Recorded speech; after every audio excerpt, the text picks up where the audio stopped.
Labor Day celebrations will not be commemorated at the usual Uhuru Park grounds.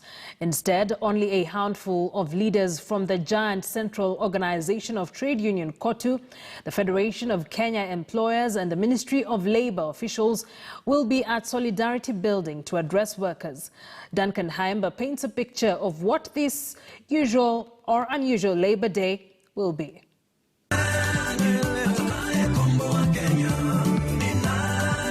Ordinarily, these would be the sights and sounds that would punctuate Labor Day celebrations at the historic Uhuru Park grounds come Friday, May 1st.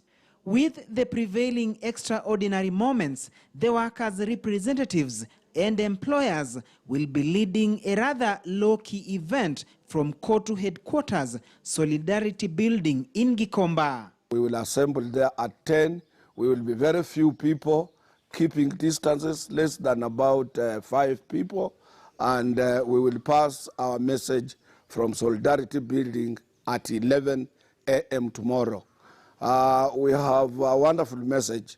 We will be able to mention the role government has played, the role employers has played, and as you have rightly pointed out, this is a unique Labor Day because, as you know very well, we normally start with prayers at St. Stephen's and then followed by a rally at Uhuru Park. Already the government, Federation of Kenya Employers and KOTU have penned a memorandum of understanding with regard to Labor Day expectations. I think we all know that Labor Day tomorrow is not going to be about wage increases. If anything, we're all fighting to protect jobs. So the message will be about that. How do we together fight against COVID-19? How do we fight to retain people in jobs? How do we fight to keep our enterprises alive and ensure that we give them enough cushioning so that when we are over the current crisis, then the same workers can come back to viable enterprises. So that will really be the tone. What has happened, some of the agreements we have signed between us, employers and government, that no employer should victimize or dismiss or declare a worker redundant because of this pandemic. President Uhuru Kenyatta, who had accepted the invitation as chief guest, will not be at Solidarity Building, with latest reports indicating the event might instead be shifted to State House, given that he is keen on asking employers not to lay off employees.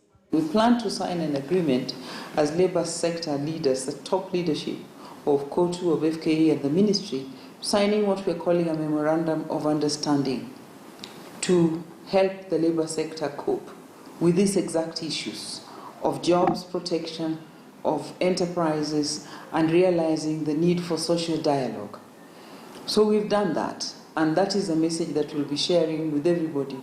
We didn't want to cause panic amongst our workers, and also we wanted to assure employers that whichever action they take in protecting jobs, it's also being recognized by government, and we'll be asking, of course, the government to do more than has already been done. After or post coronavirus pandemic, we need to rebuild our economy.